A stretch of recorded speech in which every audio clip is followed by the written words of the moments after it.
biasanya itu digunakan kata ini digunakan untuk ibadah ataupun amalan di dalam tariqah Naqsyabandiyah.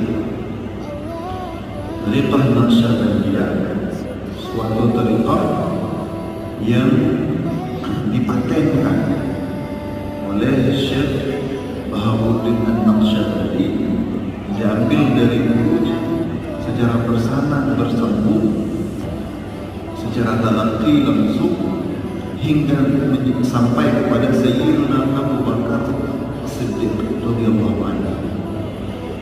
Ini adalah amalan tariqah An-Naqsyabandiyah. Amalan tariqah Naqsyabandiyah ini itu lebih kental amalannya dengan amalan hati, zikir qalbi, lebih banyak berzikir